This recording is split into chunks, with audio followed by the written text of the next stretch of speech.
Let me get something outside. I'm running late already. Don't you ever get tired of the walk to the door, Kevin? When you look at me, do you see a girl who is happy? I see a girl who is overthinking. We had a great night. Why do you always have to perform an autopsy on every moment we spend together? Every time you walk out that door, you leave a little bit more of me behind. And every time you walk back in, you expect me to be a whole person again. You're doing that thing again, that deep thing. We had a night, Maya. It was a good night. Why does it have to have a price tag? Everything has a price tag. I used to think sin was free. I thought fun was the currency. But I'm looking at the bill today, and I can't afford it anymore. I've spent my self-respect. I've spent my relationship with my parents. I've spent my connection to God. God didn't pay for that jewelry you're wearing. God didn't take you out to that club. And look what it bought me. Look at my eyes, Kevin. I look like a ghost. I'm 23 years old, and I feel like I've lived 1,000 years of misery. I keep sinning, thinking the next time will be the time it finally feels like love. But it never does. It just feels like noise. Maybe you're just not good at it. Maybe you're meant to be one of those miserable people who sits in a dark room and feels guilty for breathing. Wow. If feeling guilty means I'm finally waking up from this nightmare, then I'll take the guilt. Get out, and don't just leave the room. Leave my life. I told him to leave and never come back. But Sarah, the room is so loud now. The silence is screaming at me. It's telling me all the things I've done. It's playing back every face, every touch, every lie I ever told a guy. That's not the silence screaming, Maya. That's your conscience finally getting a chance to speak.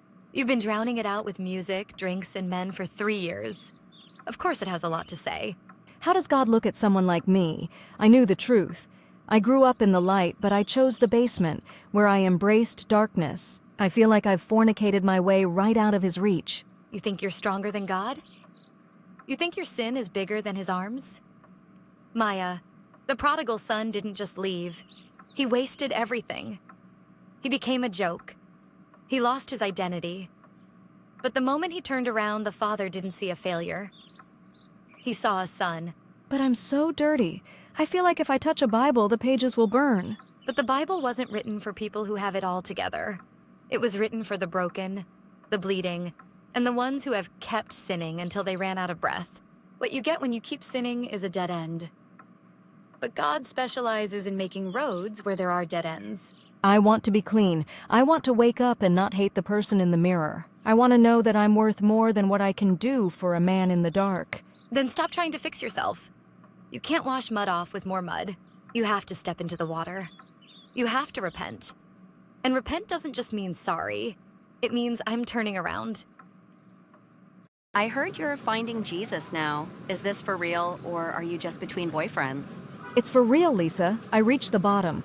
There's nothing left down there but regrets. Come on, it's Marcus's birthday. He's been asking for you.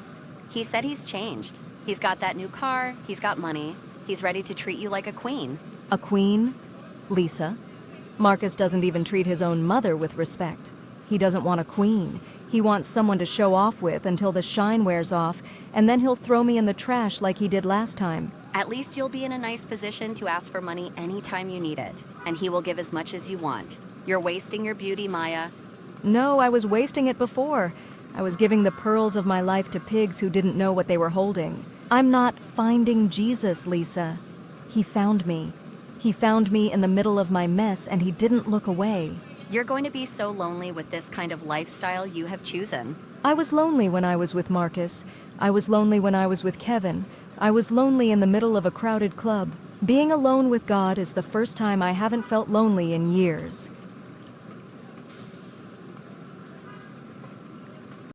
I don't even know if I'm allowed to talk to you, Father. I've spent so many years pretending you didn't exist just so I could do what I wanted. I silenced your voice so I could hear the music at the clubs. I pushed you away so I wouldn't have to feel guilty when I let a man into this room who didn't even know my soul. And now that I'm broken, now that I'm used up, now that the world has chewed me up and spit me out, I come crawling back? It feels so selfish. It feels like I'm only here because I have nowhere else to go. I don't have anything to give you, Lord. My heart is in pieces, literally scattered across every relationship I've had in the last 3 years. My reputation is a mess. People talk about me, and for the first time, I can't even say they're lying. My body, it feels like it's been through a war. I feel like a house that's been looted. Every person I sinned with took a piece of my furniture, a piece of my light, until I was just an empty shell. I kept sinning because I thought I was in control. That was the biggest lie of all. I told myself, I can stop whenever I want. I told myself, it's just one night, it's just one drink, it's just one guy. But then I realized, the sin was the one in control. It was the driver, and I was just a passenger in my own destruction. It told me where to go. It told me who to call at 2 a.m.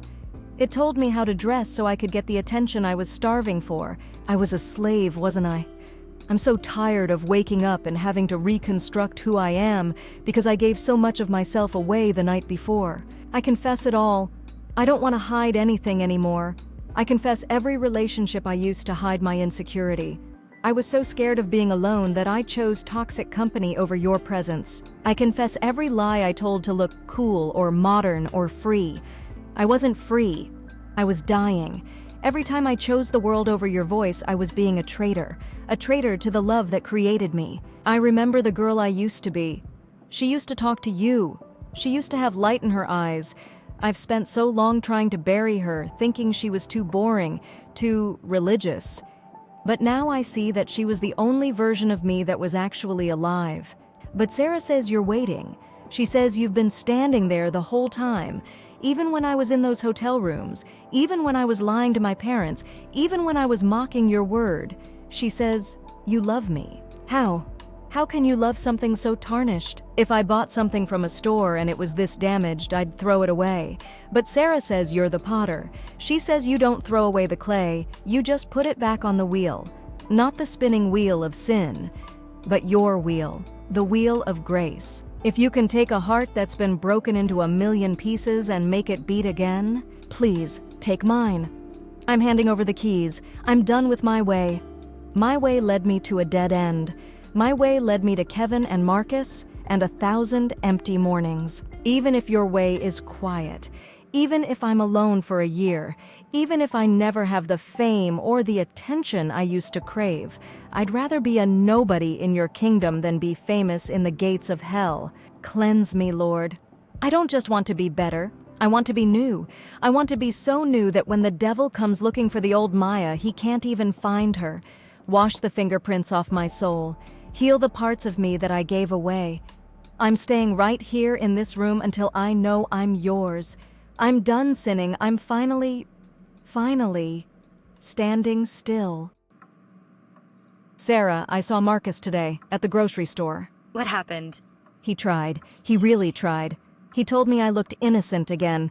He asked if I wanted to go for a drive. And what did you feel? I felt nothing. No pull.